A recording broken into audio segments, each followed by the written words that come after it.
Nero Wolfe and the Pentagram murder. It was a Wednesday morning in early March, one of those grey New York days when winter refuses to admit that spring is coming, and I was at my desk reconciling the books from February's cases. Wolfe was upstairs in the plant rooms with Theodore, communing with his orchids in that 4-hour morning ritual that nothing short of a catastrophe could interrupt. The brownstone was quiet, except for the occasional sound of Fritz moving through the kitchen and the soft padding of paws as the dogs made their morning rounds. Caesar, the largest and most commanding of our 5 Dobermans, lay sprawled near the hall radiator, his substantial frame blocking half the corridor in a way that suggested he knew exactly what he was doing. Mars, nearly as big but more aggressive in temperament, had positioned himself by the front window where he could monitor West 35th Street with the dedication of a sentry on watch. Apollo, leaner and more restless than his brothers, made continuous circuits through the ground floor office to hall to kitchen and back again, his sharp eyes and ears alert to every sound and shadow. Minerva, the strategist of the pack, had claimed her usual spot near Wolfe's desk, where she could observe the entire office with those intelligent, calculating eyes. Diana, smallest and swiftest of the 5, was currently checking the perimeter, her agile form moving like quicksilver through the rooms as she performed her self-appointed security sweep. And then there was Loyal, 45 pounds of brick-red pit bull with a white blaze down his chest and one notched ear, wearing the leather collar Fritz had made for him with Loyal tooled into the leather and a brass plate engraved with our address. He'd stationed himself at the base of the stairs, positioned so he could monitor both the front door and the office entrance simultaneously. His story was legendary in the brownstone, the dog who'd walked nearly 200 miles from upstate New York to reach our door, carrying a desperate plea for help from his murdered master, Jonathan Blackwood.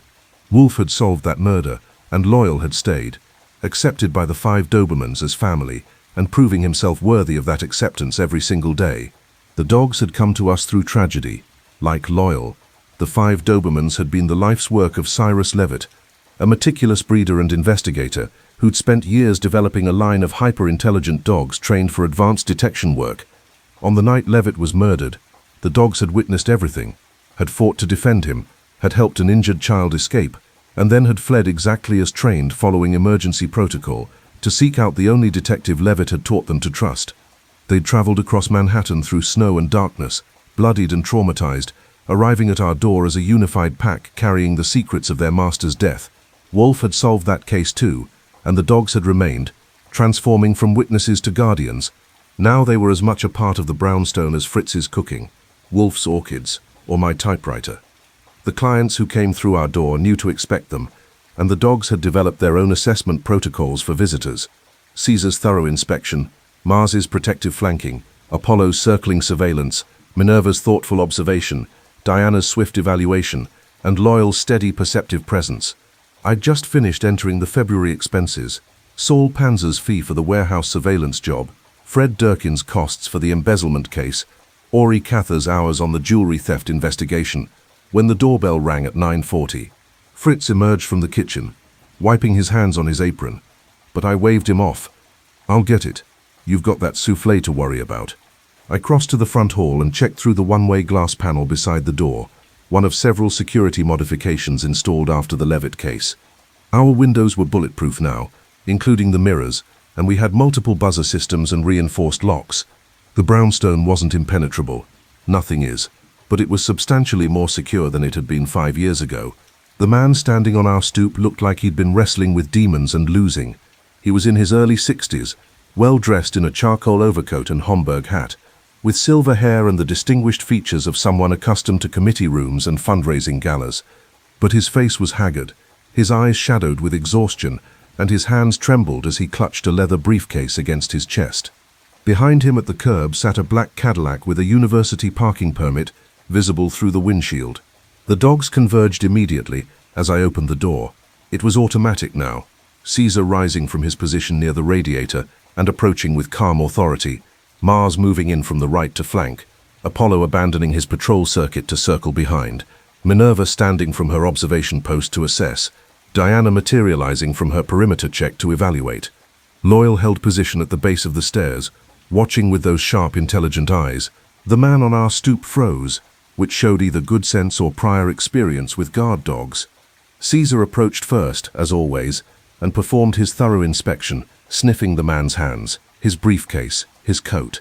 After a long moment, Caesar stepped back and looked at me with an expression that suggested, "He's terrified, not threatening.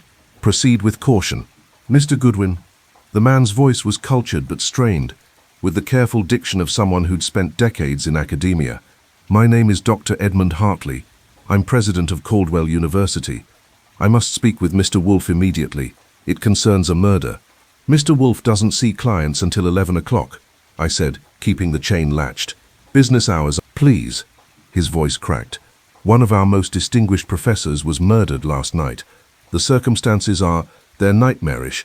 The police are baffled. The press will descend on us within hours.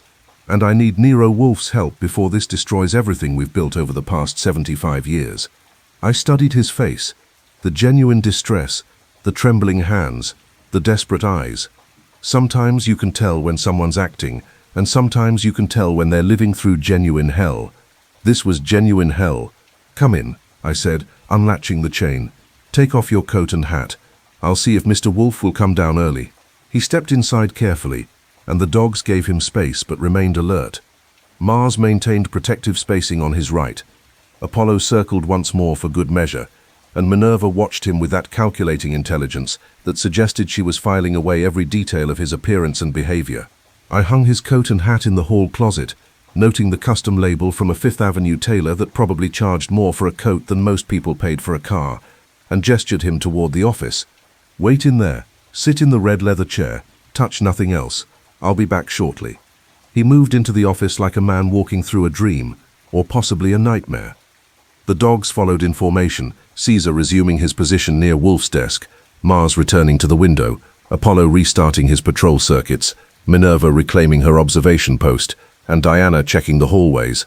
Loyal remained at the base of the stairs, perfectly positioned to monitor both the front door and our visitor. I climbed 2 flights to the plant rooms, pushed through the glass door, and found Wolfe in the warm room with Theodore.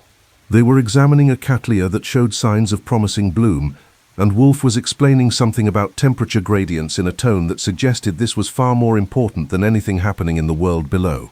"We have a visitor," I said, interrupting what I'm sure was a fascinating lecture on orchid cultivation.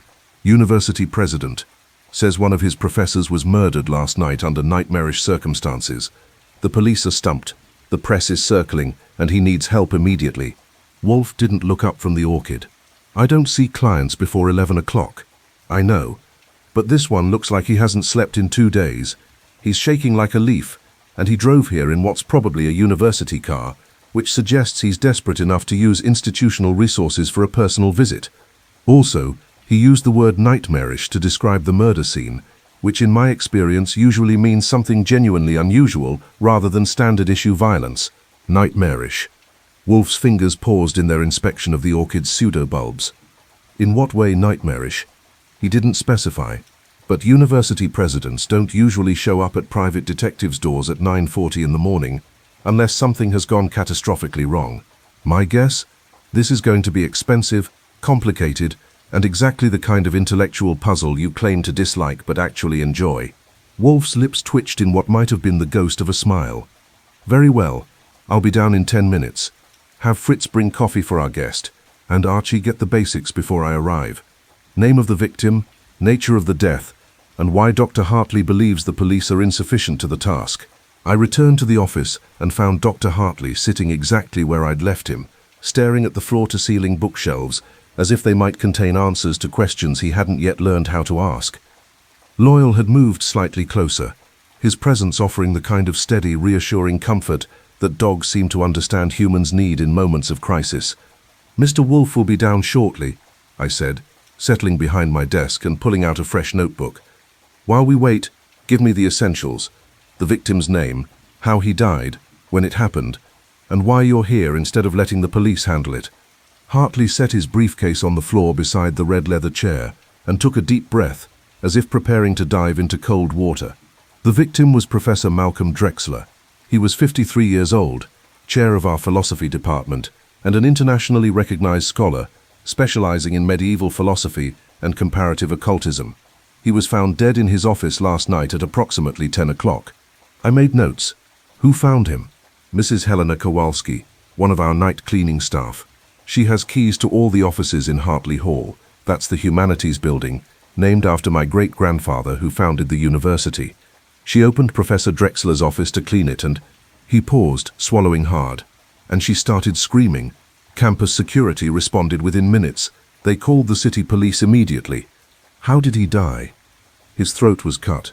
A single deep wound, left to right across the carotid artery. The medical examiner said death would have been quick. He probably lost consciousness within seconds and died within a minute or two. Weapon? Not found at the scene. The police believe the killer took it with them. Suspects? None that the police have identified. That's part of the problem. Hartley's hands clenched on the arms of the chair. Mr. Goodwin, I said the circumstances were nightmarish. I meant that literally.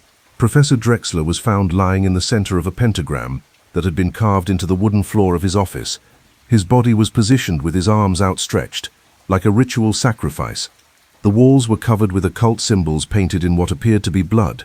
The police confirmed it was actually paint, theatrical paint, but the effect was horrifying. There were black candles arranged in specific patterns around the pentagram, arcane texts scattered everywhere, medieval grimoires, books on demonology, manuscripts on ritual magic. The door was locked from the inside. I looked up from my notes. Locked room murder staged to look like a cult ritual. Exactly. The police are investigating whether Professor Drexler was involved in actual occult practices, whether there are satanic cults operating on campus, whether one of his students might be a religious fanatic or a deranged believer in black magic. They're pursuing every sensational angle they can imagine, and meanwhile the real motive is being completely ignored. What is the real motive? Hartley leaned forward, and for the first time since entering the brownstone, his voice took on an edge of steel beneath the exhaustion. 3 days ago, this past Sunday, Professor Drexler requested an emergency meeting with our board of trustees. He told me personally that he had uncovered evidence of what he called academic malfeasance that would shake the university to its foundations. He refused to elaborate over the phone or in person, saying it was too sensitive and involved too many people. He wanted to present his evidence directly to the full board. We scheduled the meeting for tomorrow, Thursday afternoon, and now he's conveniently dead before he can present that evidence. Precisely. Mr. Goodwin, I've been in higher education for 38 years. I've served as president of Caldwell for the past 12. I know academic politics. I know how competitive and sometimes vicious the pursuit of tenure, grants, and reputation can be. But I've never seen anything like this. Someone murdered Malcolm Drexler to prevent him from revealing whatever he'd discovered, and then they staged that grotesque occult scene to make sure the investigation would focus on supernatural nonsense instead of academic corruption. Why come to us? The police have resources we don't. Because the police are already pursuing the wrong leads, and because I can't trust certain members of my own administration. If Professor Drexler was about to expose academic malfeasance that would shake the university to its foundations, then the people responsible are likely in positions of power and influence. They may have already compromised the internal investigation. They may even have influence with the police department. We have several trustees who are prominent in city politics. He met my eyes. I need someone outside the system, someone who can't be bought, threatened, or politically maneuvered, someone with the intelligence to see through theatrical staging to the truth beneath. That's why I'm here. Fritz appeared with a tray bearing coffee, cream, sugar, and a plate of his butter cookies. He served Hartley with his usual quiet efficiency, and our guest accepted the coffee gratefully, wrapping his hands around the cup as if drawing warmth from it. "Tell me about Professor Drexler," I said. "His personality, his research, his relationships with colleagues and students." Hartley sipped his coffee before answering. "Malcolm was brilliant, genuinely brilliant. One of those scholars who publishes groundbreaking work, who gets invited to conferences around the world, whose books are required reading in graduate programs. He specialized in medieval philosophy, particularly the intersection of scholastic thought and occult traditions in the 13th and 14th centuries. His most recent project was a comprehensive study of grimoires, medieval magical texts and their influence on philosophical development. Was he actually a practitioner of occultism? Did he believe in it? God, no. Malcolm was a scholar. He studied occult texts the way a historian studies military campaigns, or a literary critic analyzes poetry. He had no more personal belief in magic than I believe in alchemy. But he understood the texts, the symbols, the rituals, all from an academic perspective. That knowledge is probably why the killer chose that particular staging. They knew it would be convincing because Malcolm actually possessed those books, actually had that expertise. What about his personality? Was he well liked? Hartley's expression turned rueful. No. Malcolm was respected, admired, even feared, but not particularly liked. He was arrogant, territorial about his research, dismissive of colleagues he considered inferior, and quite willing to block someone's career advancement if he disagreed with their scholarship. He'd made enemies over the years through academic disputes, competition for grants, battles over tenure decisions, but that's unfortunately common in academia. It doesn't usually lead to murder. Usually, I agreed. But this isn't usual. Someone killed him, and then spent what must have been considerable time staging an elaborate crime scene, carving a pentagram into the floor, painting symbols on the walls, arranging candles and books. That suggests planning, knowledge, and a powerful motive to hide the real reason for the murder.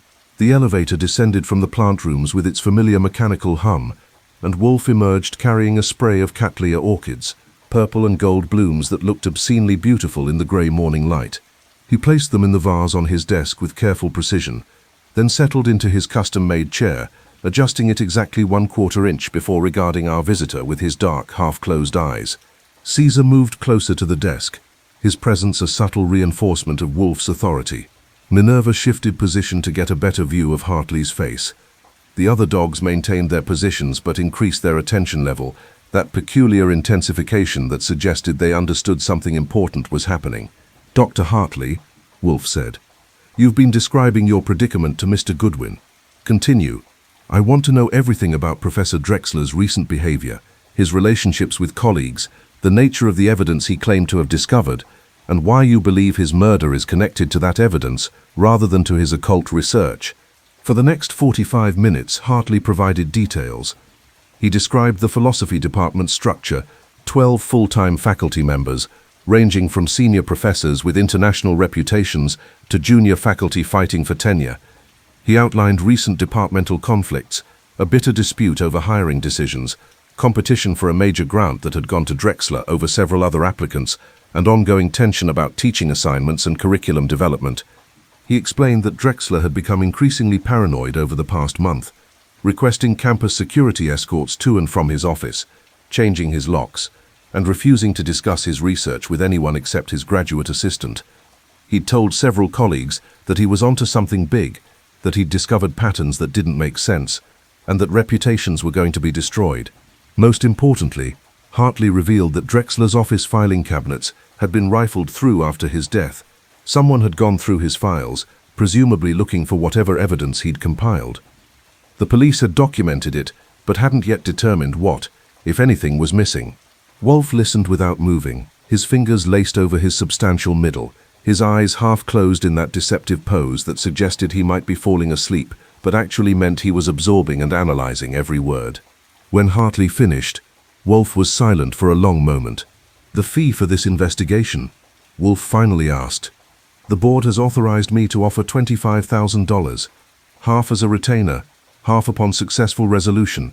I managed to keep my expression neutral, but internally, I was calculating what $25,000 meant for the brownstone's operating budget. That was roughly double Wolfe's usual rate for a complex case, which suggested either that Caldwell University had very deep pockets or that Dr. Hartley was extremely desperate, possibly both. Wolfe's expression didn't change. "Acceptable. I have conditions." "Name them." "First, I direct the investigation entirely. You provide complete access to Professor Drexler's office, his files, his research materials, and his colleagues. You do not interfere, suggest lines of inquiry, or attempt to protect the university's reputation at the expense of truth.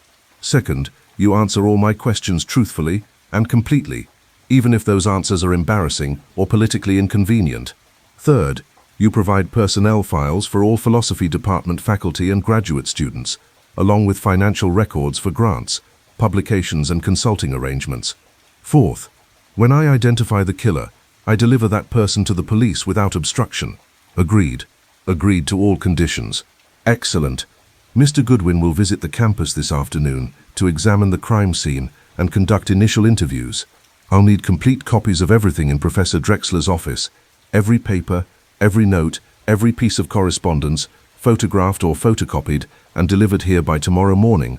I'll also need a list of everyone who had access to his office, including cleaning staff, security personnel, and anyone with keys to Hartley Hall. Finally, I'll need the names and contact information for Drexler's graduate assistant, his departmental secretary, and the cleaning woman who found the body. I'll have everything prepared. Hartley stood, looking slightly less haggard than when he'd arrived, as if the simple act of hiring someone competent had lifted a portion of the weight from his shoulders. Mr. Wolfe, I can't emphasize enough how urgent this is. The press is already speculating about satanic rituals and campus cults. Every hour that passes makes it harder to control the narrative. I'm not concerned with controlling narratives, Dr. Hartley. I'm concerned with discovering truth. If the truth damages your university's reputation, that's a consequence of harboring someone who committed murder, not a consequence of investigating that murder. Wolfe's tone was flat, final. Now, if you'll excuse me, I have orchids to attend to and lunch to anticipate. Mr. Goodwin will contact you this afternoon to arrange campus access. After I'd shown Hartley out and locked the front door, I returned to the office to find Wolfe staring at the cattleyas on his desk with an expression of deep thought. Interesting case, I offered. Potentially. The theatrical staging is either sophisticated misdirection or genuine occult practice. If the former, we're looking for someone with academic knowledge and psychological cunning. If the latter, we're dealing with someone genuinely unbalanced, which would be far more dangerous. You think it's misdirection? I think that murders designed to look like ritual sacrifices are almost always misdirection. Genuine occult practitioners don't announce themselves through theatrical displays. They work in secret, in genuine belief, without the need for audience. This scene, as described, was created for an audience. The police, the press, the public. It was designed to generate specific reactions and direct investigation towards specific conclusions. That's misdirection, not belief. So we're looking for someone who killed Drexler to prevent exposure of academic fraud, then staged an occult scene to hide that motive. Correct, which means our investigation must focus on two questions. What had Drexler discovered, and who would benefit most from preventing that discovery from becoming public? Wolfe reached for the beer opener Fritz had thoughtfully placed on his desk. Call Inspector Kramer. Tell him we've been retained by Caldwell University to investigate Professor Drexler's murder and request permission to examine the crime scene. He won't like it, but he'll cooperate if you phrase it properly. Define properly. Tell him that I believe the occult staging is misdirection, that the real motive involves academic fraud, and that I'm willing to share relevant findings if he's willing to provide access to crime scene photographs and police reports. Appeal to his desire to solve the case, rather than his irritation at private detective involvement. I made the call. Kramer answered on the third ring, and his voice suggested he'd been expecting bad news all morning, and my call was simply confirmation of that expectation. Goodwin, what does Wolfe want now? Good morning to you too, Inspector. I'm calling to let you know that Nero Wolfe has been retained by Caldwell University to investigate the murder of Professor Malcolm Drexler. We'd like permission to examine the crime scene and access to any crime scene photographs or police reports you're willing to share. A long silence. Then, Hartley hired Wolfe. This morning, $25,000 retainer. A longer silence. That much. What does he know that I don't? He knows that Professor Drexler was about to expose academic malfeasance at the university and that someone killed him to prevent that exposure. He thinks the occult staging is misdirection, designed to make you waste time investigating satanic cults instead of academic fraud. Mr. Wolfe agrees with that assessment. Of course he does. And I suppose Wolfe already knows who the killer is. Not yet, but he will. In the meantime, he's willing to share relevant findings if you're willing to provide access and cooperation. We're not trying to show you up, Inspector. We're trying to solve a murder that someone went to elaborate lengths to obscure. Another silence, shorter this time. Fine. You can view the crime scene this afternoon. I'll have Sergeant Stebbins meet you there at 2 o'clock. I'll also have a set of crime scene photographs delivered to the brownstone tomorrow morning. But Goodwin, if Wolfe is holding out on me, if he knows something relevant and doesn't share it, I'll make both your lives very uncomfortable. Understood. We'll play straight with you, Inspector. I hung up and reported the conversation to Wolfe, who nodded with satisfaction. Excellent. Now prepare yourself for an afternoon among academics. In my experience, they can be more vicious than criminals and more dishonest than lawyers. You'll need all your diplomatic skills. I'll bring my charming personality And my camera. Anything specific I should look for? Everything, Archie. The devil, as the saying goes, is in the details. But pay particular attention to inconsistencies, things that don't belong in a locked room, murder, books that are out of place in an occult staging, symbols that are incorrectly rendered. If the staging is misdirection, the killer will have made mistakes. Your task is to identify those mistakes before the police dismiss them as irrelevant. I arrived at Caldwell University at 1:45 on that grey March afternoon, armed with my camera, my notebook, and a healthy skepticism about academic institutions. The campus occupied 15 acres on the Upper West Side, a collection of Gothic Revival buildings arranged around a central quadrangle that probably impressed prospective students and their checkbook-wielding parents. Bare trees lined the walkways, and students in overcoats hurried between buildings with the hunched posture of people trying to minimize exposure to cold wind. I found Hartley Hall without difficulty. It was the largest building on the quad, with Hartley Hall founded 1881, carved into the limestone above the entrance. A uniformed campus security guard stood at the door, clipboard in hand, checking identification for everyone entering. He examined my driver's license and the authorization letter Dr. Hartley had provided, then directed me to the third floor. Sergeant Pearlie Stebbins was waiting outside Professor Drexler's office, looking exactly as thrilled as I'd expected. Stebbins was a large man who'd worked with Inspector Kramer for more years than either of them probably cared to count, and he'd developed the kind of professional resignation that comes from seeing Nero Wolfe solve cases that should have been impossible to solve. "Goodwin," he said. "Not a greeting, just an acknowledgement of my existence. Sergeant, thanks for meeting me." "Yeah, well, the inspector said to give you access, so I'm giving you access. But you touch nothing, you photograph whatever you want, and you share anything relevant you figure out. Clear? Crystal." Inspector Kramer said there'd be crime scene photographs delivered to the brownstone tomorrow. "They'll arrive by 10 o'clock. Now you want to see this, or you want to stand in the hallway talking about procedures?" He unlocked the office door and pushed it open. I stepped inside and stopped cold. The office was approximately 20 feet square, with tall windows overlooking the quadrangle, floor-to-ceiling bookshelves covering 3 walls, and a heavy oak desk positioned to face the door. The desk's surface was orderly: blotter, pen holder, a few papers aligned with geometric precision, suggesting that Professor Drexler had been a man who appreciated organization and control. But what commanded immediate attention was the floor. Someone had carved a pentagram directly into the wooden boards, a 5-pointed star enclosed within a circle, the lines deep and precise, obviously created with careful measurement and significant physical effort. The pentagram measured roughly 6 feet across, centered in the middle of the room. At each of the 5 points sat a black candle, burned down to stubs that had left puddles of hardened wax on the floor. In the exact center of the pentagram lay a dark stain that I didn't need forensic expertise to identify as blood. Not a lot of blood. Drexler's throat had been cut, but death had been quick, and most of the blood had presumably been absorbed by his clothing rather than pooling on the floor. The walls were covered with symbols painted in red, elaborate sigils, arcane characters that might have been medieval Latin or might have been completely invented, and what looked like astrological glyphs arranged in patterns that probably meant something to someone, but looked like decorative chaos to me. The paint had run slightly in places, creating drips that added to the theatrical horror of the scene. Books lay scattered across the floor around the pentagram, all of them old leather-bound volumes, with titles embossed in gold on their spines.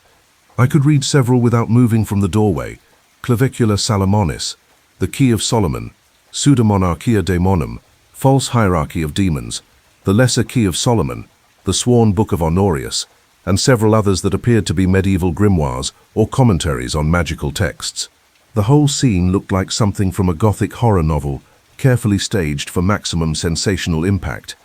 But there were details that didn't quite fit.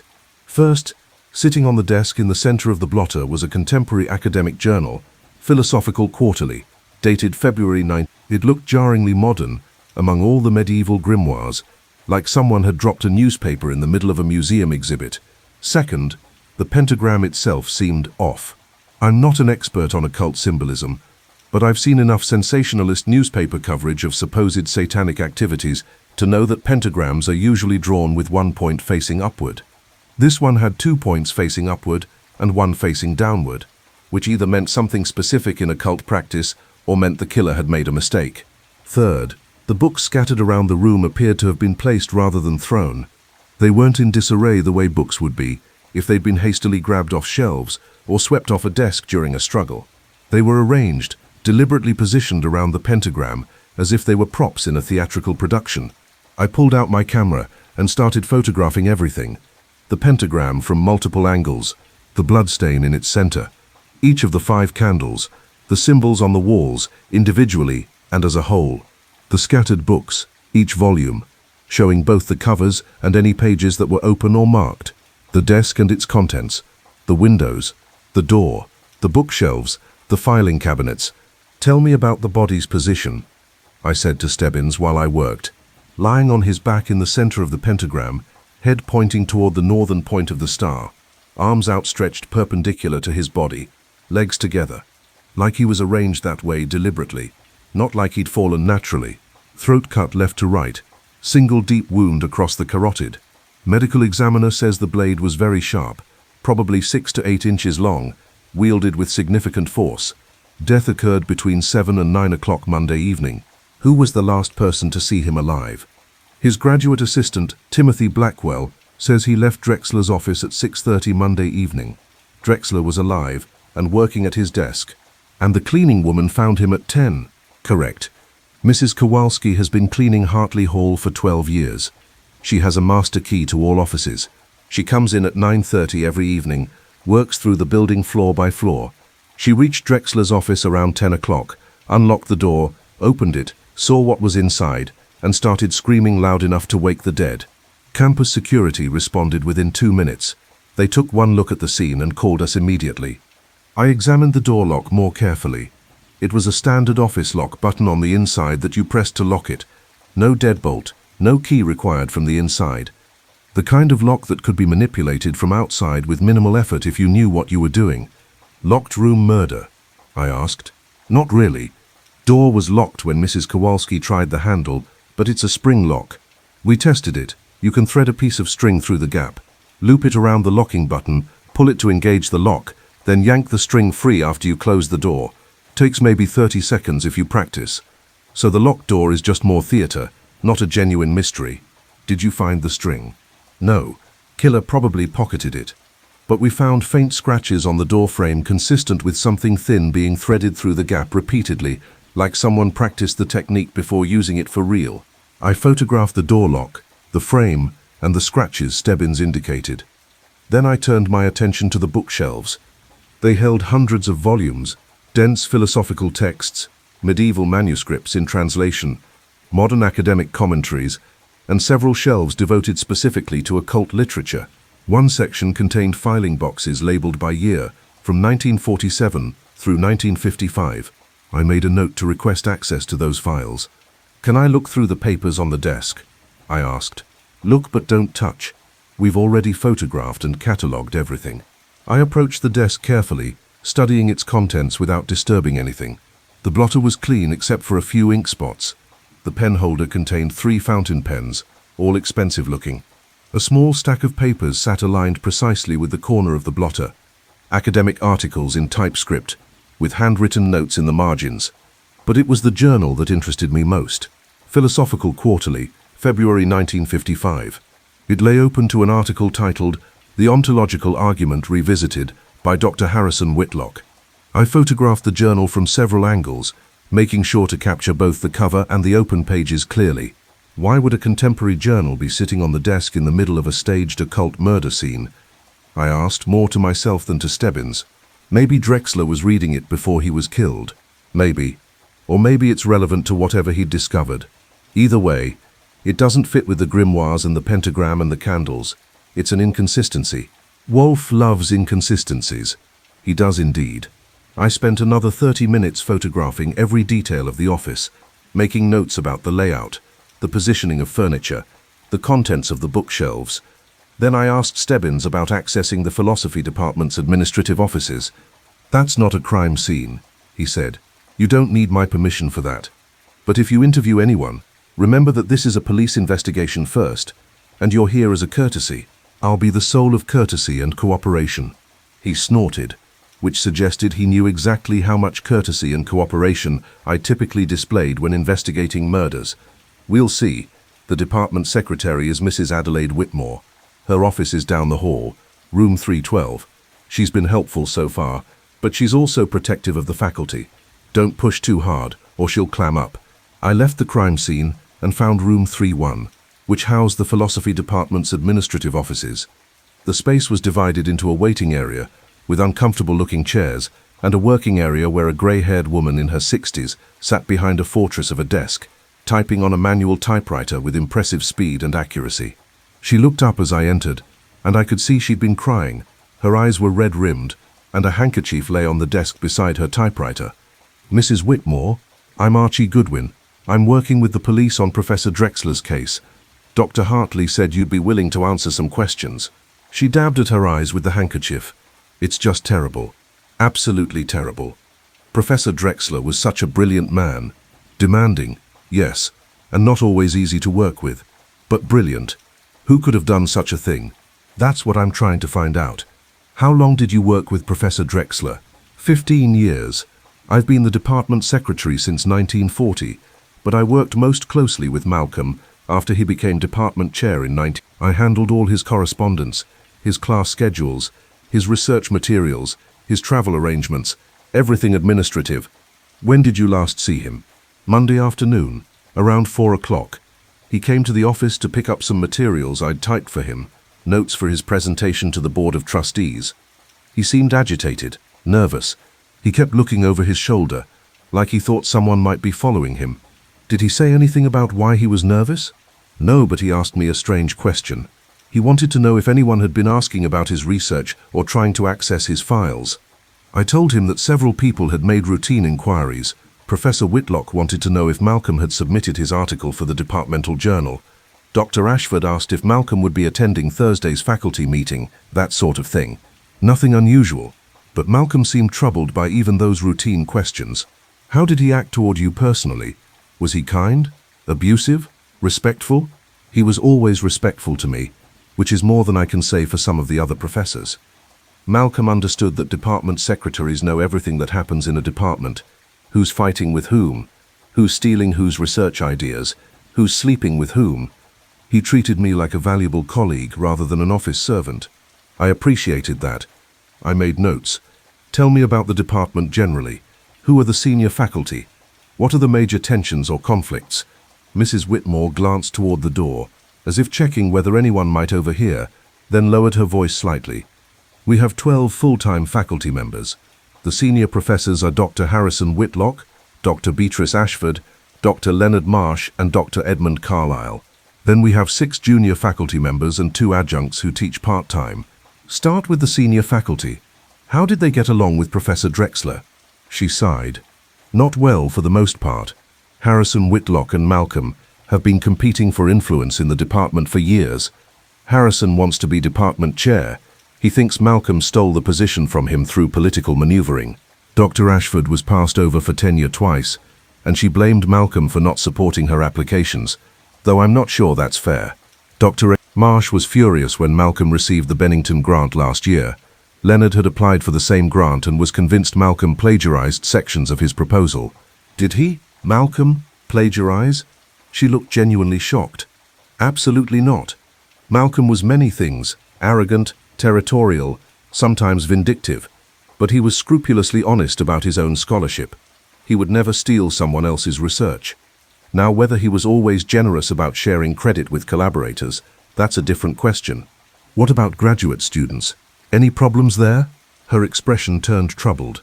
Several. Malcolm was a demanding advisor, brilliant but difficult. 3 of his former graduate assistants left the program under difficult circumstances over the past 5 years. There were accusations, disputes about research credit, claims that Malcolm was appropriating student work. Nothing was ever proven conclusively, but there was a lot of bad feeling. Names? She pulled out a file and provided 3 names. David Chen, who'd been expelled for plagiarism in 1951. Patricia Greenwood, who'd quit the program in 1953 after a dispute over research credit.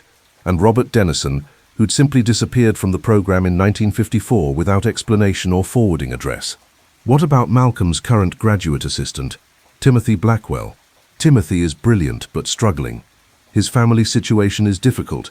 His father cut him off financially last year after Timothy refused to go to law school. Now he's dependent on his assistantship stipend to stay in the program, and Malcolm could be very controlling about that dependency. Timothy's been under enormous pressure. Pressure enough to commit murder. She flinched. I don't know.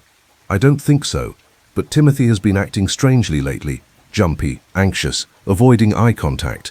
Malcolm's death hit him very hard. He came into the office yesterday morning, heard the news, and just collapsed. We had to get him a glass of water and a chair. I made detailed notes, then asked for the office locations and class schedules for the senior faculty members. Mrs. Whitmore provided everything without hesitation, along with her own assessment of each professor's personality, research focus, and relationship with Drexler. By the time I left her office, I had a clear picture of a department riddled with competition, resentment, and professional jealousy, exactly the kind of environment where someone might kill to protect their reputation or career prospects. I spent the next 3 hours conducting interviews with the philosophy department's senior faculty, and by the end of it, I understood why academics make such good murder suspects. They're intelligent enough to plan complex crimes, articulate enough to lie convincingly, and sufficiently accustomed to competitive behavior that murder might seem like just another form of professional advancement. Dr. Harrison Whitlock occupied an office that was twice the size of Drexler's and decorated with the kind of calculated ostentation that announced, "I am important, and you should be impressed." Framed diplomas covered one wall, bachelors from Yale, masters from Oxford, doctorate from Harvard, plus honorary degrees from 3 other institutions. Photographs showed Whitlock shaking hands with famous philosophers, receiving awards at conferences, and standing at lecture podiums, looking professorial.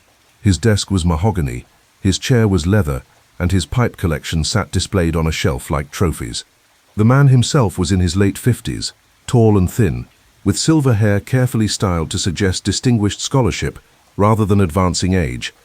He wore a tweed jacket with leather elbow patches, grey slacks, and an expression of intellectual superiority that made me want to knock it off his face with a well-placed wisecrack. "Mr. Goodwin," he said, not rising from his desk or offering his hand, "I have a lecture to prepare in 30 minutes. Make this brief. I'll try." "Did you kill Professor Drexler?" His pipe nearly fell out of his mouth. "What? Of course not. What kind of question is that?" "The direct kind. Where were you Monday evening between 7 and 9 o'clock? "At home. In my apartment. Alone. I live alone? Can anyone verify that?" "No, but I hardly see how." "Did you know Professor Drexler was planning to present evidence of academic malfeasance to the Board of Trustees?" His expression shifted from outrage to wariness. "I knew he'd requested an emergency board meeting. I didn't know the specific topic. Take a guess." Malcolm had a suspicious mind and a talent for seeing conspiracies where none existed. He was probably going to accuse someone of plagiarism or grant fraud. He made similar accusations against me 3 years ago, completely unfounded, investigated thoroughly by the dean, and dismissed entirely. What was he accusing you of? He claimed I'd incorporated ideas from one of his unpublished papers into my own work. It was absurd. We were both working on the ontological argument. It's a major topic in medieval philosophy. Parallel development of similar ideas is common in academic research. Just because 2 scholars reach similar conclusions doesn't mean one stole from the other. But Malcolm thought you stole from him. Malcolm thought everyone was stealing from him. It was a paranoid delusion.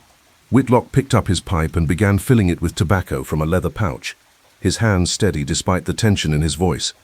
"Look, Mr. Goodwin, I won't pretend Malcolm and I were friends. We were competitors. We disagreed about methodology, about departmental policy, about hiring decisions. But disagreement isn't murder. I had no reason to kill him, except that he was department chair and you wanted that position. I deserve that position. I have seniority, more publications, better grant funding, and wider recognition in the field. Malcolm got the chairmanship through political maneuvering, not merit, so you resented him. I found him professionally frustrating.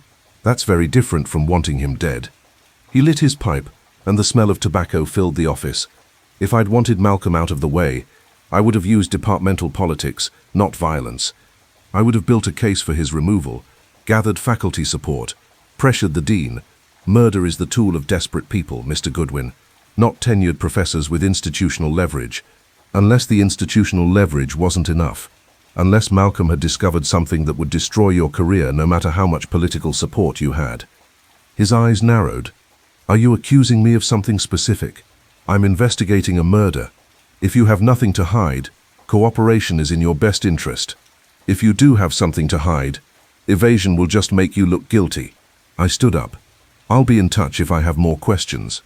In the meantime, I'd suggest you think carefully about whether there's anything you haven't told me that might be relevant.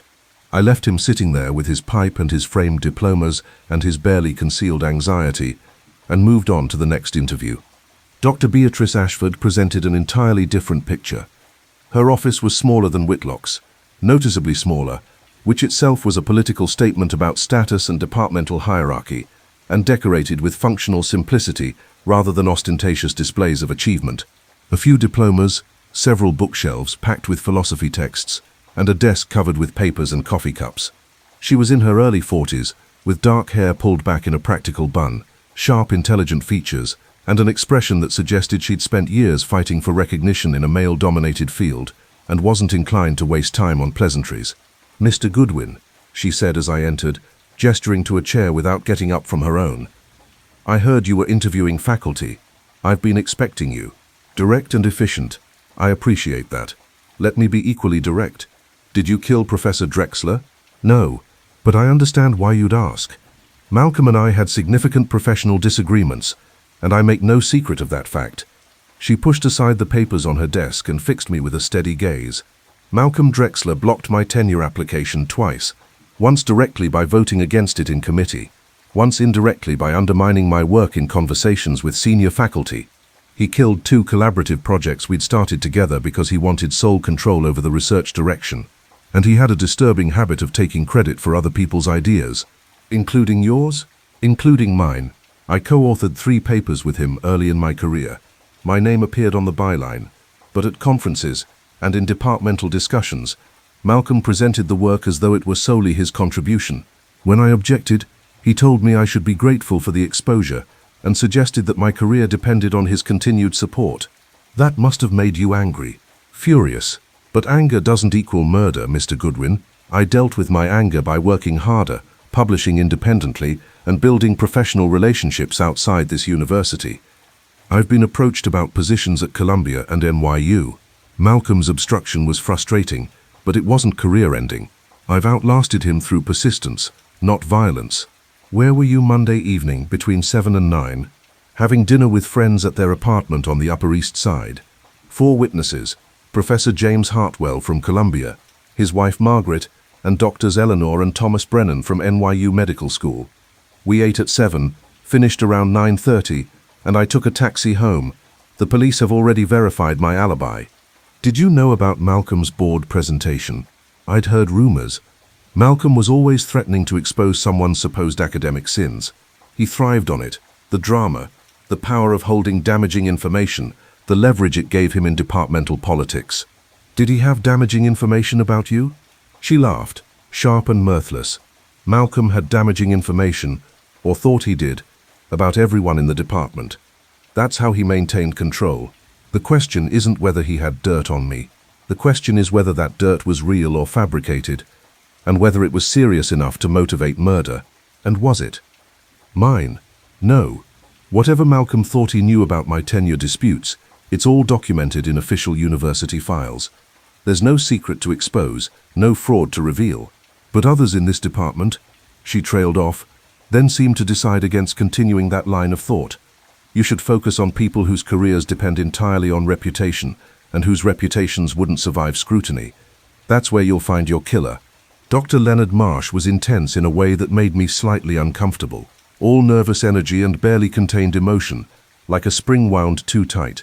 His office smelled of incense, and the walls were covered with religious symbols from a dozen different traditions. Christian crosses, Jewish mezuzahs, Hindu Om symbols, Islamic calligraphy, Buddhist prayer wheels, and prominently featured pentagrams identical to the one carved into Drexler's office floor. "Mr. Goodwin," he said, rising from his desk as I entered, "I've been expecting someone to ask me about Malcolm. I'm probably your primary suspect, given the crime scene." Why's that? Because I'm the resident expert on comparative religion and occult traditions. When the police see that pentagram and those symbols, they naturally assume someone with my knowledge must be involved. He gestured at the pentagram on his wall. But here's what you should understand. That crime scene is completely wrong. Wrong how? The pentagram is inverted, 2 points up instead of 1 point up. In traditional occult practice, an upright pentagram represents spirit presiding over the 4 elements. An inverted pentagram represents the opposite, material concerns elevated above spiritual ones, often associated with darker practices. But even setting aside the inversion, the proportions are off. The symbols on the walls are from 3 different traditions that no genuine practitioner would mix, and the whole staging lacks authentic ritual structure. It's occultism, as imagined by someone who's read popular books on the subject, but has no deep knowledge of actual practice. Are you a genuine practitioner? I study religious practices academically, Mr. Goodwin. I don't personally practice them. There's a crucial difference between understanding theology and believing in it. I can explain the mechanics of a Catholic Mass without being Catholic, describe the structure of a Sufi ritual without being Muslim, and outline the theory of ceremonial magic without believing that magic actually works. But you know enough to create a convincing fake ritual scene. I know enough to create a much more convincing fake than whoever staged Malcolm's murder. If I'd wanted to implicate occult practices, I would have done it properly. Correct symbols, appropriate orientation, ritual consistency. What's in Malcolm's office is amateur theater. Where were you Monday evening between 7 and 9? At the university library, I was researching a paper on Sufi mysticism. The head librarian, Miss Agnes Thornwood, can confirm I was there from 6 o'clock until closing at 10. I checked out 3 books, which should be in the circulation records. Did you know about Professor Drexler's board presentation? I'd heard rumors. Malcolm and I had a significant dispute last year over the Bennington grant. We both applied for it. He received it, and I accused him of plagiarizing sections of my preliminary proposal. The dean investigated and found no evidence of plagiarism, but I remained convinced that Malcolm had seen my proposal and incorporated my ideas without attribution. So you had reason to resent him? Absolutely. But resentment doesn't equal murder. And besides, if I'd wanted revenge for the grant situation, I would have done it last year when the wound was fresh, not now when I've already moved on to other projects. He leaned forward slightly. Mr. Goodwin, let me tell you what I think happened. Malcolm was killed because he discovered academic fraud, probably plagiarism or grant embezzlement, and was about to expose it. The killer staged the occult scene to misdirect the investigation toward satanic cults and crazy religious fanatics instead of toward academic corruption. The pentagram, the symbols, the grimoires, it's all theater designed to make you look in the wrong direction. That's Mr. Wolfe's theory too. Then Mr. Wolfe is a perceptive man. Focus on who would benefit most from preventing Malcolm's revelation. Focus on who has the most to lose if their academic fraud were exposed. That's where you'll find your killer. By the time I finished interviewing the senior faculty and several junior professors, it was after 6 o'clock, and I was exhausted from navigating academic egos, professional rivalries, and carefully worded evasions. I'd accumulated pages of notes, dozens of photographs, and a headache from trying to sort through layers of departmental politics. The last person I needed to interview was Timothy Blackwell, Drexler's graduate assistant. I found him in a cramped shared office on the 4th floor, surrounded by stacks of books and papers, looking like he hadn't slept or eaten properly in several days. He was in his mid-20s, thin to the point of gauntness, with dark circles under his eyes, and the kind of nervous, jittery energy that suggested he was running on coffee and anxiety. His desk was a disaster area, papers scattered everywhere, multiple coffee cups in various states of emptiness, and what appeared to be a half-eaten sandwich from several days ago, growing penicillin. Mr. Blackwell, I'm Archie Goodwin. I'm working with the police on Professor Drexler's case. Can we talk? He looked up with red-rimmed eyes. I already talked to the police, multiple times. I know. But I need to hear your story directly. You were the last person to see Professor Drexler alive. He nodded slowly, mechanically, like a puppet whose strings were being pulled. I left his office at 6:30 Monday evening. He was working at his desk, organizing materials for his board presentation Wednesday. The presentation was supposed to be Wednesday, but he trailed off, staring at nothing. What was he presenting to the board? He wouldn't tell me. He said it was too sensitive, that he didn't want to involve me until after he'd made the official report. But I knew it was something big. Professor Drexler had been compiling documentation for weeks, going through old grant applications, comparing published articles with unpublished student work, cross-referencing publication dates with fellowship records. Documentation of what? I don't know specifically, but he kept muttering things while he worked. Frauds, plagiarists, stolen research, house of cards. He was building a case against someone, maybe multiple people. He was convinced he'd discovered systematic academic fraud. Did he mention any names? No. He was paranoid about someone discovering what he was working on before he could present it officially. He kept everything locked in his filing cabinets, changed his office locks twice in the past month, and requested campus security escorts whenever he worked late. Where were you Monday evening after you left his office? At the library until it closed at 10, then back to my apartment. I live alone in a studio on Amsterdam Avenue. No one can verify I was there. Did you kill Professor Drexler? He flinched like I'd slapped him. No. God, no. Professor Drexler was difficult to work with, demanding, sometimes cruel, but he was brilliant. He was teaching me how to think, how to research, how to build arguments that could withstand any criticism. I was learning from him. Why would I kill my teacher? Money. Desperation. Fear that he'd discovered something about you that would end your academic career. He hadn't discovered anything about me, because there's nothing to discover. My research is my own work. I haven't plagiarized, haven't fabricated data, haven't stolen anyone's ideas. I'm clean. His voice rose slightly. And yes, I need the assistantship funding to stay in the program. Yes, Professor Drexler controlled that funding and used it as leverage to make me work harder, but he wasn't going to cut me off. He told me last week that I had real potential and that he was planning to recommend me for a fellowship next year. Then why do you look terrified? He laughed, high and slightly unhinged. Because my advisor was murdered, Mr. Goodwin. Because someone carved a pentagram into his office floor and staged a scene that makes it look like he was killed in some kind of satanic ritual. Because the police have questioned me 5 times in 2 days, clearly considering me a suspect. Because without Professor Drexler's recommendation and support, my academic career is probably over before it even started. And because whoever killed him is still out there, and if they think I know something about what Professor Drexler discovered, I might be next. That last part got my attention. You think the killer might come after you? I don't know. Maybe. Professor Drexler kept saying that what he discovered would destroy reputations and end careers. If those people think I have access to his documentation, if they think I know what he was planning to present. He shuddered. I've been sleeping with my door locked and a kitchen knife under my pillow. I studied his face. Genuine terror, genuine exhaustion, genuine grief. Either he was the best actor I'd ever met, or he was exactly what he appeared to be, a graduate student whose world had just collapsed. Mr. Blackwell, if you think of anything else, anything Professor Drexler said or did in the days before his death that might be relevant, call this number. I handed him one of my cards, and if you're genuinely worried about your safety, talk to the police about protection. The police think I might be the killer. Why would they protect me? Because, if you're not the killer, you're a potential witness, and witnesses have value. I stood up. One more thing. Professor Drexler's research, his documentation of academic fraud. Do you know where he kept it? In his filing cabinets, the ones in his office. But the police told me someone went through them after the murder. Whoever killed him probably took or destroyed whatever evidence he'd compiled. Maybe. Or maybe Professor Drexler was smart enough to keep copies somewhere else. I left Timothy Blackwell sitting in his disaster of an office, looking small and scared and utterly lost, and headed back to the brownstone. I got back to West 35th Street at 7:15, which meant I'd missed Wolfe's dinner, but arrived in time for the evening beer session.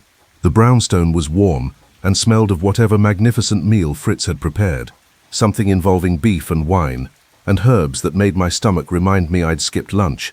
The dogs performed their evening greeting protocol as I entered, Caesar rising from his position near the hall radiator to inspect me for foreign scents, Mars checking me from the window, Apollo completing a circuit around me, Minerva observing my return with calm intelligence, Diana performing a quick evaluation, and Loyal approaching to rest his head briefly against my leg, in that gesture of connection that never failed to be touching. Wolfe was in his chair behind the desk, working his way through his evening beer, with a book on orchid cultivation open beside him. He looked up as I entered and set down his glass. "Report," he said. For the next 45 minutes, I gave him everything: the crime scene in exhaustive detail, my conversation with Sergeant Stebbins, the interviews with Mrs. Whitmore and the senior faculty, my assessment of Timothy Blackwell. Wolfe listened without interruption, his eyes half closed, his fingers laced over his middle expanse. When I finished, he was silent for a long moment, then opened his eyes fully and looked at me. "The journal on the desk. You photographed it?" "From multiple angles. Philosophical Quarterly, February 1955, open to an article by Harrison Whitlock titled The Ontological Argument Revisited." "Excellent.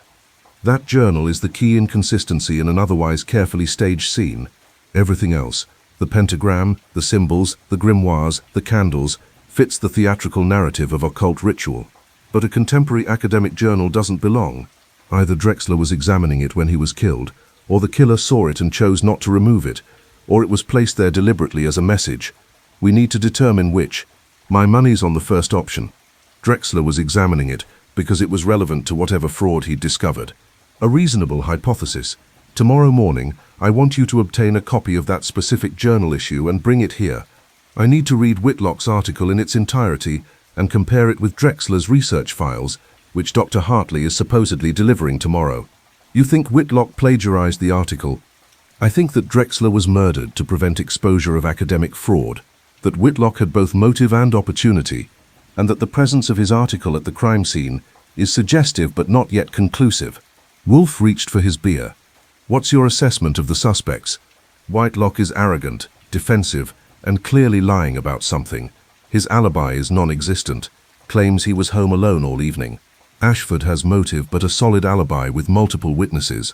Marsh has an alibi dependent on library records, which could potentially be manipulated. And Timothy Blackwell is either genuinely terrified or an excellent actor. The occult staging eliminates Marsh as a serious suspect," Wolfe said. "He would have created something more authentic if he'd wanted to implicate occult practices. The staging, as described, suggests someone with surface knowledge of occultism, the kind you'd get from reading popular texts rather than academic study, which fits Whitlock. He's a philosophy professor who would have general knowledge of medieval occultism, but wouldn't necessarily know the fine details of authentic practice." "Precisely. However, we're still speculating without sufficient evidence. What we need is Drexler's research documentation, the files he was compiling to present to the board. If those files still exist, they'll identify both the fraud and the perpetrator. Blackwell says someone rifled through the filing cabinets in Drexler's office after the murder, probably looking for exactly those files.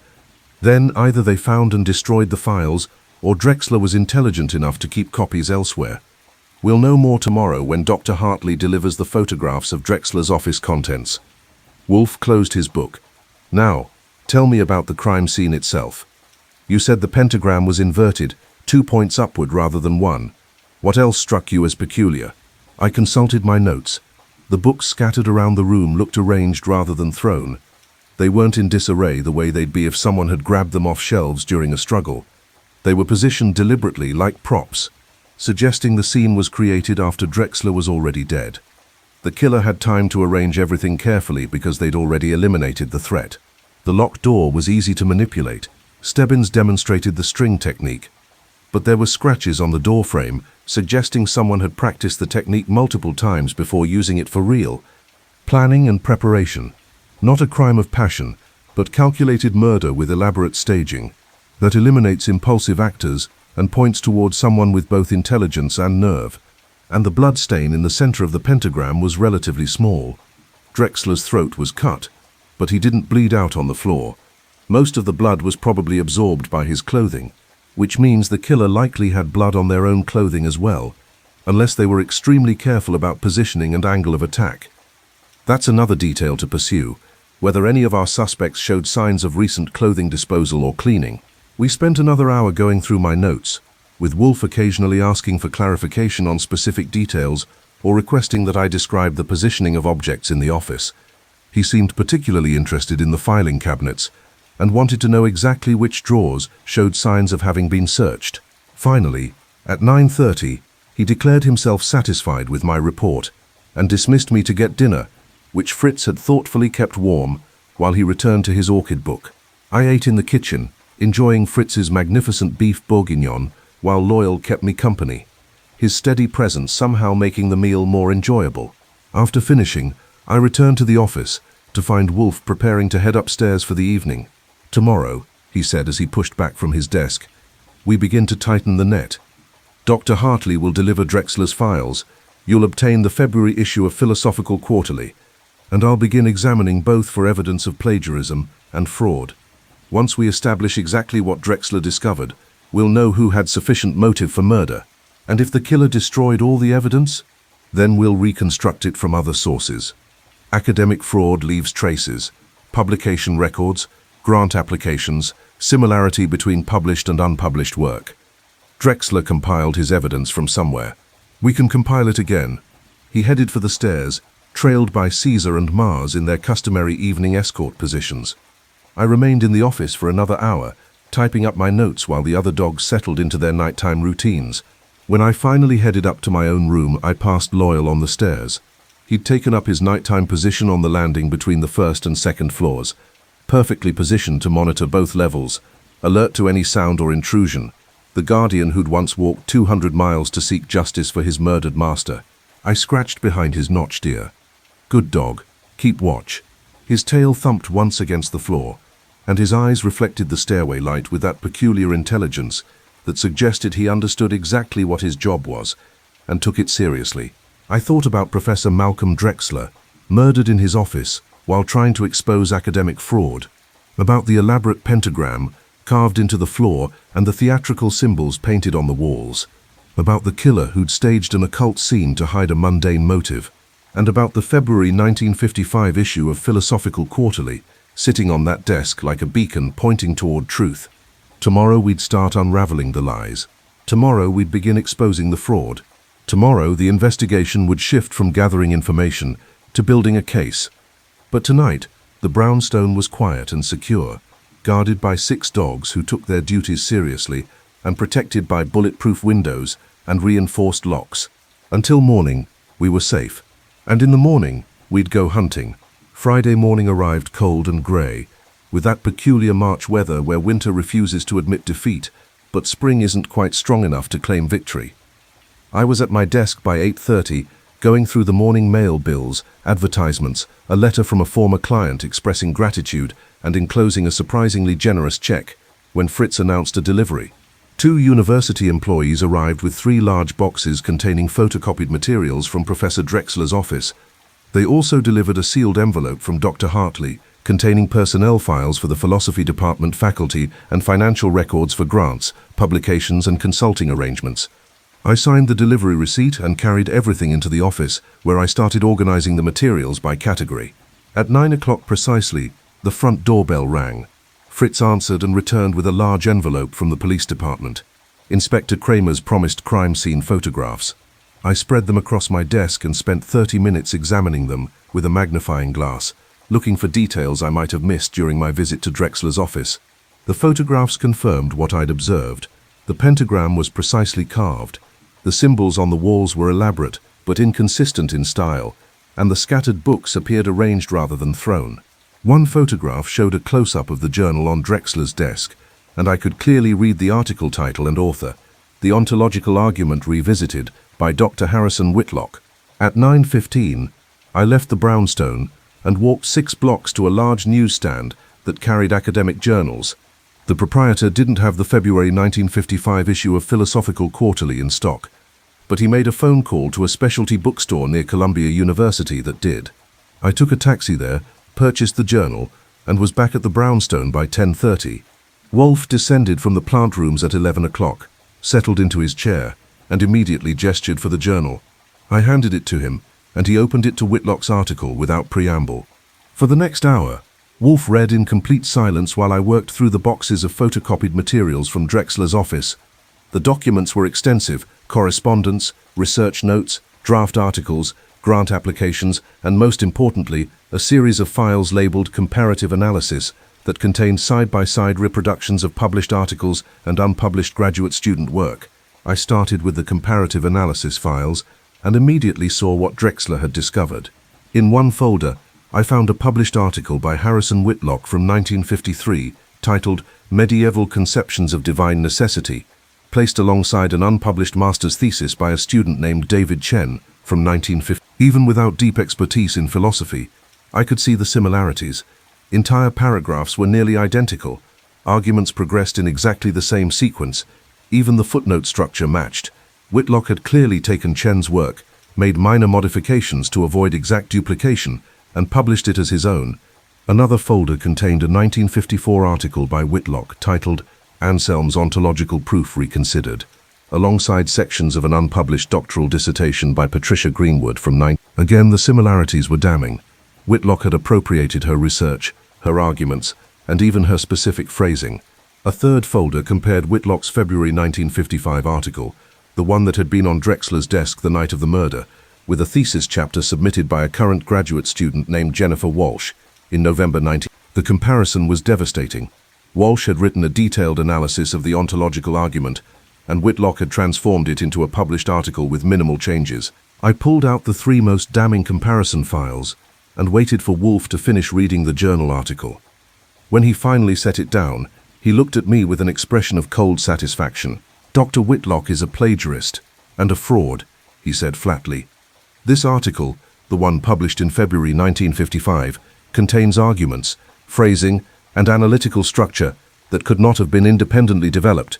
It reads like something that was written by someone else and then lightly edited for publication." I slid the comparison files across his desk. Because it was. Drexler had been documenting Whitlock's plagiarism systematically.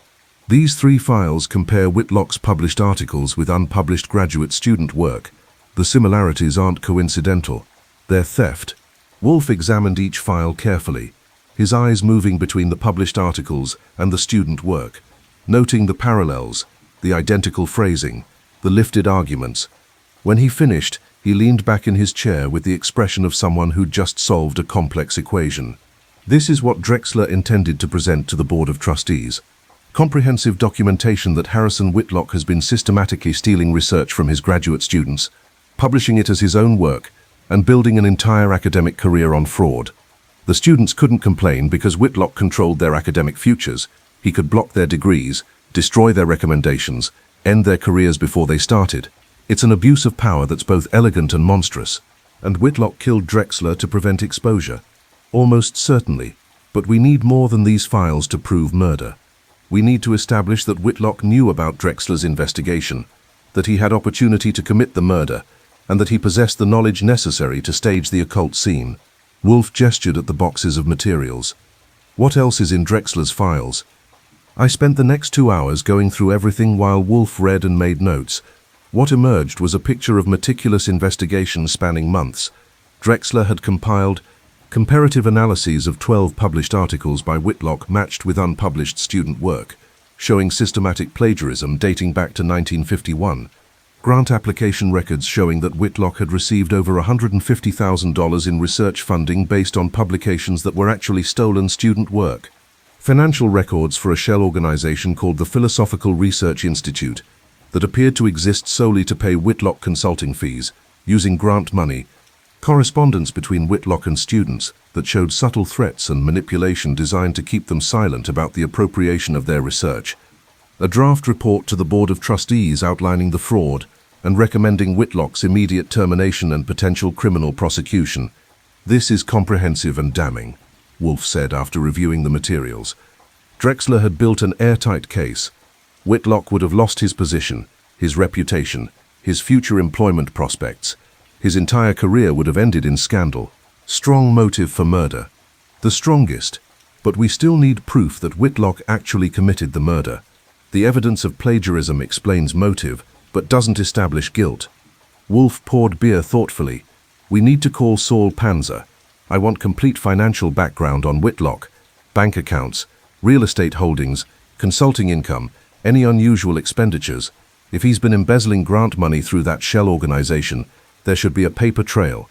I called Saul, explained what we needed, and promised him a substantial fee for quick work. He said he'd have preliminary findings by tomorrow morning.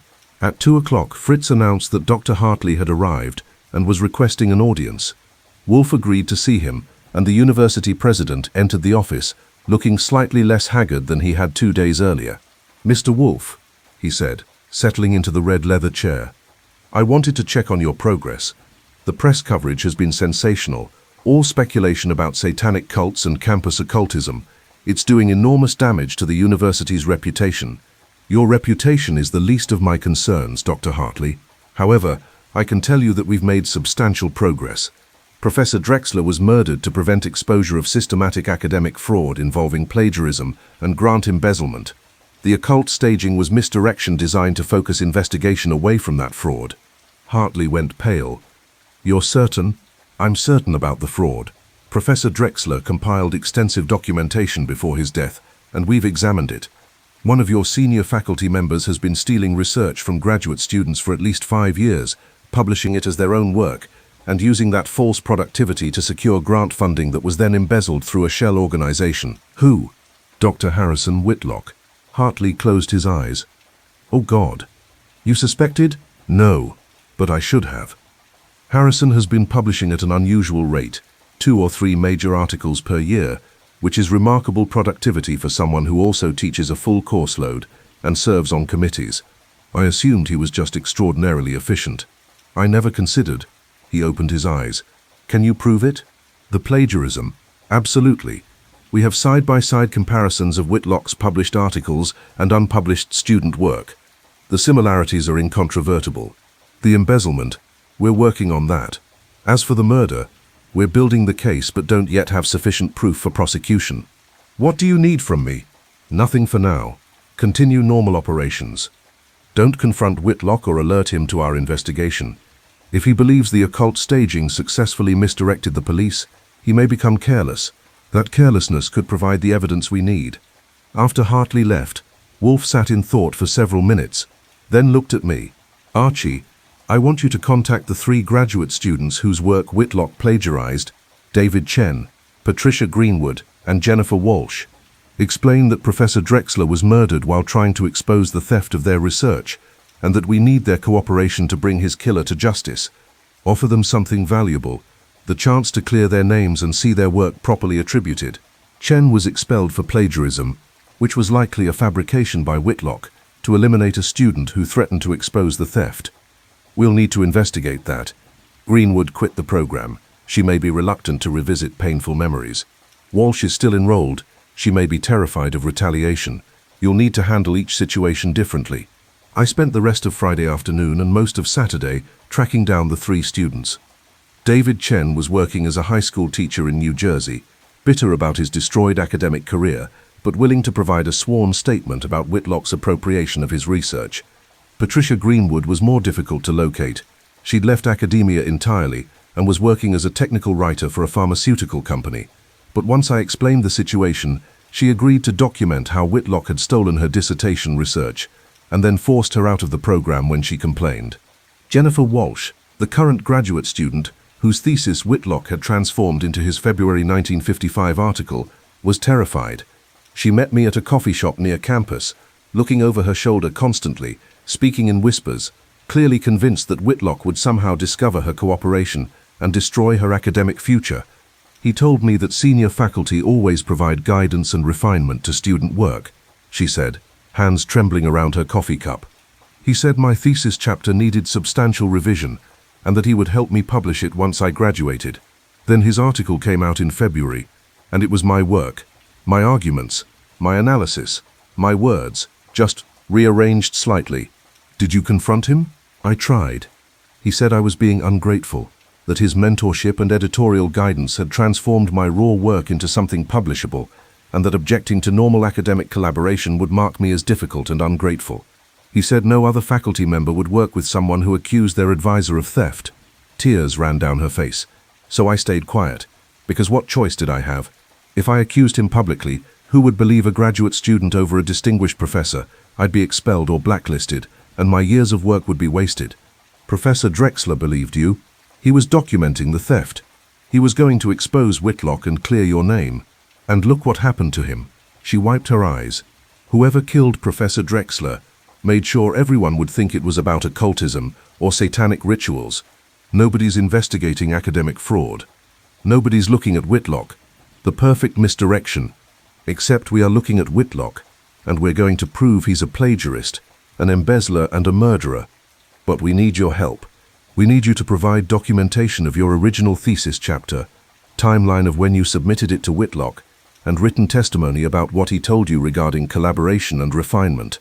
She hesitated, fear and hope warring in her expression. Finally, if I do this, if I help you, can you promise Whitlock won't destroy my academic career? I can promise that if we succeed, Whitlock won't have an academic career to use for destroying anyone else's. He'll be in prison for murder and discredited for fraud. But that only happens if you're willing to stand up and tell the truth. After a long moment, she nodded. I'll do it, for Professor Drexler, and for everyone else Whitlock hurt. Sunday morning, Saul Panzer arrived at the brownstone at 9 o'clock with a thick folder of financial records and the expression of someone who'd spent an entire Saturday excavating buried corruption. You're going to love this, he said, settling into the red leather chair and spreading documents across my desk. Harrison Whitlock has been living well beyond his legitimate income for years, and the money trail is fascinating. Wolfe descended from the plant rooms precisely at 11 and immediately gestured for Saul to continue his report. The dogs performed their Sunday morning rituals. Caesar claimed his position near Wolfe's desk. Mars monitored the window. Apollo patrolled. Minerva observed. Diana checked the perimeter, and Loyal maintained his steady presence near the stairs. Saul organized his findings methodically. Whitlock's official salary from Caldwell University is $12,000 per year, but his actual spending patterns suggest an income at least 3 times that amount. In the past 5 years, he's purchased a brownstone in Brooklyn Heights for $45,000, a summer cottage in Connecticut for $18,000, and a collection of rare manuscripts valued at over $50,000. His bank accounts show regular deposits that far exceed his university salary. Source of the additional income? Wolfe asked. Primarily from an organization called the Philosophical Research Institute. Over the past 5 years, they've paid Whitlock approximately $35,000 in consulting fees. I traced the Institute's corporate registration. It's a shell organization, with no physical offices, no staff, and no research output. Just a bank account that receives grant money and pays it out to Whitlock. Grant money from where? That's where it gets interesting. The Institute lists several major grants as funding sources. The Bennington Grant for Medieval Studies, the Hartwell Foundation Grant for Philosophical Research, and the National Endowment for Academic Excellence. But when I checked with those foundations, they never awarded grants to the Philosophical Research Institute. They awarded grants to Harrison Whitlock personally for his research projects. So Whitlock applied for grants using his fraudulent publications as credentials, received the grant money, funneled it through his shell organization, and paid himself consulting fees. He was essentially embezzling research funding. Exactly, and it gets better. I found evidence that Whitlock was paying small amounts, $500 to $1,000 to several graduate students over the past 5 years. The payments were labeled as research assistance, but the timing is suggestive. David Chen received a payment of $800 in June 1953, 3 months after Whitlock published the article that plagiarized Chen's work. Patricia Greenwood received $1,000 in September 1953, right after she left the program. Jennifer Walsh received $500 in December 1954. Hush money, I said. Whitlock was paying the students to stay quiet about the theft of their research. That's my assessment. The amounts weren't large enough to compensate for stolen work, but they were probably substantial enough to seem like a compromise to desperate graduate students with no other options. Wolfe's fingers drummed slowly on the arm of his chair. This establishes motive comprehensively. Whitlock had built an entire career on fraud, had been enriching himself through grant embezzlement, and was paying students to maintain silence. When Drexler compiled evidence of that fraud, Whitlock faced not just professional ruin, but potential criminal prosecution. That's motivation for murder. There's one more thing, Saul said, pulling out a final document. Last Monday afternoon, the day Drexler was murdered, Whitlock withdrew $800 in cash from his bank account. That's an unusual amount for a cash withdrawal, especially given that he normally uses checks for large purchases. Perhaps payment for an accomplice, Wolfe suggested, or perhaps payment for materials needed to stage the murder scene. I countered. Art supplies, candles, tools for carving the pentagram. Either way, it establishes that Whitlock was engaging in unusual financial activity on the day of the murder. Wolfe looked at Saul. Excellent work. Prepare a comprehensive summary of these findings. I'll need it when we present our case to the police and the university board. After Saul left, Wolfe sat in thought for several minutes, then rang for beer. Fritz brought it, along with a tray of cheese and crackers that Wolfe immediately began sampling while thinking. We have motive, we have opportunity. Whitlock has no alibi for the murder time, and we have evidence of the fraud that Drexler was planning to expose, Wolfe finally said. What we lack is physical evidence connecting Whitlock to the murder itself. The police found no usable fingerprints at the scene, no murder weapon, no witnesses who saw Whitlock entering or leaving Hartley Hall Monday evening. What about the crime scene staging? The occult symbols, the pentagram. Could we prove Whitlock had the knowledge to create that scene? Possibly. His published work shows familiarity with medieval philosophy and occult traditions. But that knowledge is hardly unique. Several faculty members would have similar expertise. We need something more specific, more damning. What about the graduate students? If we get them to testify about Whitlock's plagiarism and intimidation, wouldn't that support the motive for murder? It supports motive, yes. But testimony about plagiarism doesn't prove murder. We need evidence that places Whitlock at the scene, that demonstrates his knowledge of the staging details, or that provides some physical connection between him and the crime. I thought about this while Wolfe worked his way through the beer and cheese. The symbols painted on the walls, I finally said. The police said it was theatrical tempera paint, available at any art supply store. If Whitlock purchased that paint recently, there might be sales records. A possibility, but art supply stores sell to hundreds of customers. Proving a specific purchase would be difficult. What about the carving of the pentagram? That would have taken time, created noise, required specific tools. If Whitlock did that himself, he must have spent at least 30 minutes to an hour in Drexler's office after the murder. Did any campus security guards notice lights on in the office unusually late? Did anyone hear carving sounds? Those are questions for the police to investigate. But you raise a good point. The staging required significant time and effort. Whitlock would have needed to ensure he wouldn't be interrupted or discovered. That suggests either remarkable confidence or advanced planning. Wolfe set down his beer glass. Tomorrow I want you to return to the campus, interview the campus security guards who were on duty Monday evening, find out if anyone noticed unusual activity near Hartley Hall. Also interview the cleaning staff who work that building, anyone who might have seen or heard something relevant. Will do. Anything else? Yes. Contact Inspector Kramer and request a meeting here Tuesday afternoon. Tell him we've identified the killer and can prove both motive and method, but we need his cooperation to establish physical evidence of guilt. He won't like being summoned, but the promise of solving a high-profile case will override his irritation. Monday morning, I returned to Caldwell University and spent 4 hours interviewing campus security guards and custodial staff. The head of campus security, a retired police sergeant named Walter Kowalski, husband of Helena, the cleaning woman who'd found Drexler's body, provided detailed logs of security patrols and building access records. According to the logs, Hartley Hall was locked at 6 o'clock Monday evening, with only faculty members possessing keys able to enter after hours. Security guards performed building checks at 8 o'clock and again at 10 o'clock. The 8 o'clock check had noted nothing unusual. The 10 o'clock check had been interrupted by Mrs. Kowalski's screams coming from the third floor. Did any of your guards notice lights on in third-floor offices during the 8 o'clock check? I asked. Kowalski consulted his records. Guard Martin reported lights on in room 314, that's Professor Whitlock's office, and room 307, which is Professor Drexler's office. Both are common. Faculty often work late. Did anyone report hearing unusual sounds from the building? Sawing, carving, heavy objects being moved? No. But Hartley Hall is old construction. Thick walls, solid doors. You'd have to make a lot of noise for it to be heard outside the building. I interviewed 3 other security guards who'd been on duty Monday evening. None had noticed anything unusual except for one detail. Guard Benjamin Martin, who'd conducted the 8 o'clock building check, reported seeing Professor Whitlock leaving Hartley Hall around 8:30. You're certain it was Professor Whitlock? I asked. Yes, sir. I've worked here for 12 years. I know all the regular faculty. Professor Whitlock was carrying his briefcase and wearing his grey overcoat. He nodded to me as he passed, like he always does. What time exactly? 8:30 or so. I'd just finished the building check, and was heading back to the security office when I saw him leaving through the front entrance. This was important.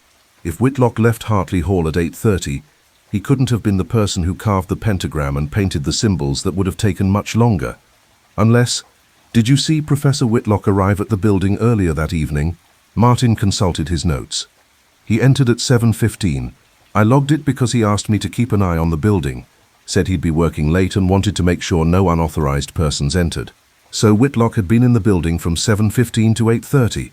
That gave him over an hour, potentially enough time to murder Drexler and begin staging the scene, but probably not enough time to complete the elaborate pentagram and symbol painting, unless he'd come back later.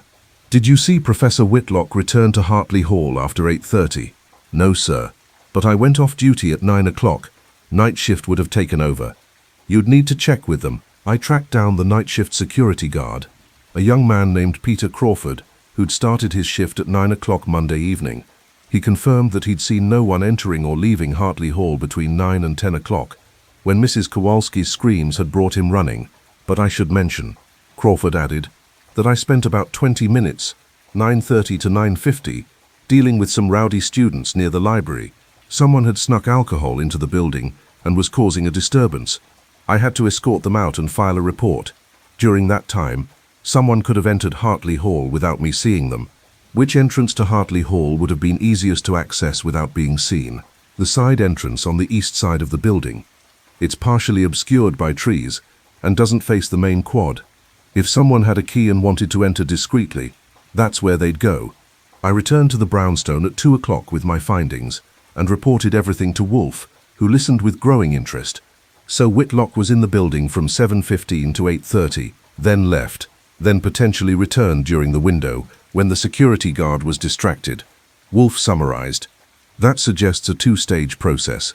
First, murder Drexler and begin preliminary staging. Second, return later to complete the elaborate theatrical elements. Why split it into two stages? Because completing everything in one visit would risk discovery if the body were found early. Better to commit the murder and basic staging during a time when your presence is expected and logged, then return later under cover of distraction to finish the theatrical elements. If questioned, Whitlock could say he was only there from 7:15 to 8:30 and knew nothing about what happened afterward, except now we know he had opportunity to return during the 9:30 to 9:50 window. Exactly. And that knowledge, combined with everything else we've assembled, should be sufficient for Inspector Kramer to obtain a search warrant for Whitlock's home and office. If he purchased art supplies, carving tools, or other materials relevant to the staging, we may find receipts or the materials themselves. That afternoon, I called Inspector Kramer and requested the Tuesday meeting. He arrived at the brownstone at 3 o'clock Tuesday afternoon, accompanied by Sergeant Stebbins, both looking skeptical but interested. "All right, Wolfe," Kramer said, settling into the red leather chair. "Goodwin says you've solved the case. Let's hear it." For the next hour, Wolfe presented everything we'd discovered: the systematic plagiarism documented in Drexler's files, the financial fraud involving the Shell organization, the witness testimony from graduate students, the security guard reports placing Whitlock in Hartley Hall during the relevant time period, and the analysis of the crime scene staging. The occult elements were sophisticated misdirection, Wolfe concluded. Whitlock needed the investigation to focus on satanic cults, religious fanatics or deranged students, anything except academic fraud. He created a theatrical scene that would capture media attention and direct police resources toward irrelevant leads. It almost worked. Kramer had been making notes throughout. When Wolfe finished, he looked up with a grim expression. "You've established motive and opportunity comprehensively. But you're right that we need physical evidence connecting Whitlock to the actual murder. The testimony about plagiarism won't convince a jury unless we can also prove he was physically present during the crime. Which is why I'm suggesting you obtain a search warrant for Whitlock's home and office. Search for art supplies consistent with the paint used on the walls, tools that could have been used to carve the pentagram, clothing that might contain traces of Drexler's blood, or any materials related to occult practices that would demonstrate advanced planning for the staging. Judge Patterson will issue the warrant if I present everything you've shown me. But Wolfe, if we execute that warrant and don't find anything, Whitlock's lawyers will crucify us for harassment. You need to be certain." "I'm certain that Harrison Whitlock is a plagiarist, an embezzler, and a murderer. Whether the physical evidence still exists in his home is a different question. He's had 5 days to dispose of incriminating materials, but he's also an academic, not a professional criminal. There's a reasonable chance he's retained something that will prove damning. Kramer stood. I'll get the warrant. We'll execute it tomorrow morning. If we find what you think we'll find, I'll arrest Whitlock immediately. If we don't, he shrugged, then we're back to building a circumstantial case, which will be much harder to prosecute. Wednesday morning, I received a phone call from Inspector Kramer at 8:30. We found it, he said without preamble.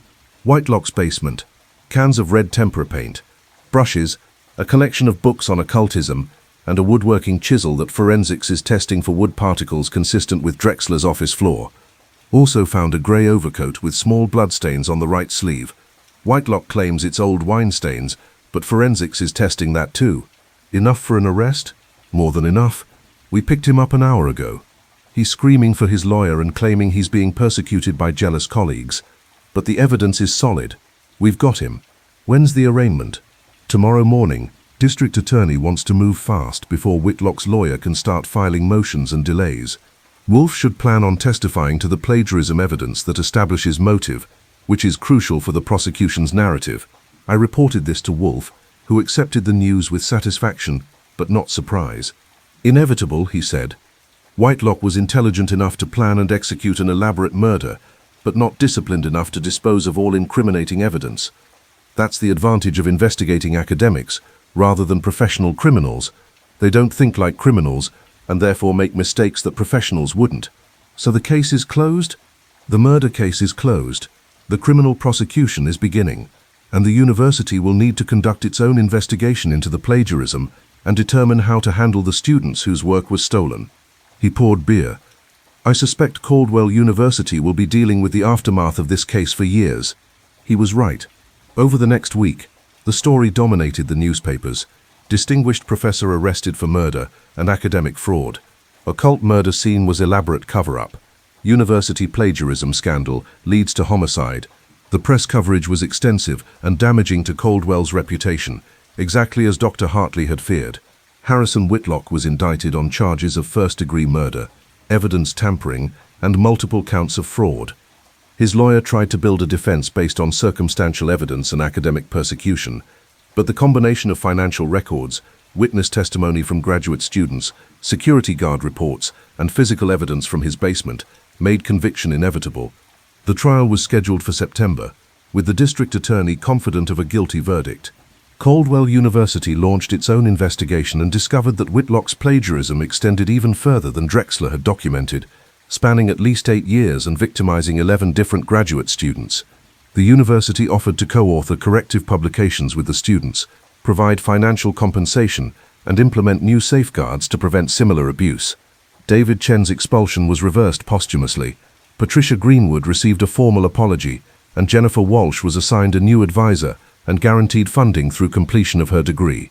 Dr. Hartley delivered the final payment to the brownstone on a Friday afternoon, 2 weeks after Whitlock's arrest, looking simultaneously relieved and exhausted. Mr. Wolfe, I want to thank you for solving this case and preventing further damage. If Whitlock had succeeded in using the occult staging to misdirect the investigation, he might have continued his plagiarism for years. Justice was served, Dr. Hartley. Though I suspect your university will be recovering from this scandal for some time. We will, but at least now we know the truth, and we can begin rebuilding trust. That's worth the temporary damage to our reputation. He paused. I have one question, if you don't mind. How did you know the occult staging was misdirection, rather than genuine ritual practice? Several indicators. First, the pentagram was inverted incorrectly, suggesting someone with surface knowledge rather than deep expertise. Second, the symbols on the walls mixed 3 different occult traditions that no genuine practitioner would combine. Third, the contemporary journal on Drexler's desk was inconsistent with the medieval grimoires. It didn't belong in an authentic ritual scene. And fourth, the murder itself had a clear rational motive that had nothing to do with occultism. When rational motives exist, irrational staging is usually misdirection. After Hartley left, I settled at my desk to type up the final case report, while Wolfe returned to his orchid catalogue. The dogs had distributed themselves in their afternoon positions. Caesar near Wolfe, Mars at the window, Apollo prowling, Minerva observing, Diana checking the perimeter, and Loyal maintaining his steady presence near the base of the stairs. Another case closed, I said. Yes, another killer caught. Yes, another substantial fee deposited. Yes. And another reminder that academics can be just as vicious as criminals when their reputations and careers are threatened. Indeed. Wolfe turned a page. Though I would argue that academics who commit fraud and murder have become criminals, regardless of their professional credentials, the veneer of scholarship doesn't excuse corruption. I thought about Professor Malcolm Drexler, murdered while trying to expose fraud, about the 11 graduate students whose work had been stolen and whose careers had been damaged or destroyed, about Harrison Whitlock, who'd built an entire professional life on lies and then killed to protect those lies, and about the elaborate pentagram carved into an office floor, the arcane symbols painted on walls, and the theatrical staging designed to make investigators chase supernatural explanations while the real motive remained hidden. It had almost worked. Almost. But Wolfe had seen through it, had recognized the inconsistencies, had identified the rational motive beneath the irrational staging, had built a comprehensive case that exposed both the fraud and the murder. That's what we did. That's what the brownstone at 918 West 35th Street existed for. Not to chase sensational headlines or supernatural explanations, but to find truth through methodical deduction and expose corruption wherever it hid. Even in ivory towers, especially in ivory towers, the dogs settled deeper into their afternoon routines. Caesar yawned and stretched. Mars maintained his vigilant watch on the street. Apollo completed another circuit. Minerva shifted slightly to track movement only she could perceive. Diana checked the hallways one more time. And Loyal, faithful Loyal, who'd walked 200 miles through forests and rivers to bring his murdered master's plea for help to this brownstone, rested his head and closed his eyes, secure in the knowledge that justice had been served. Again.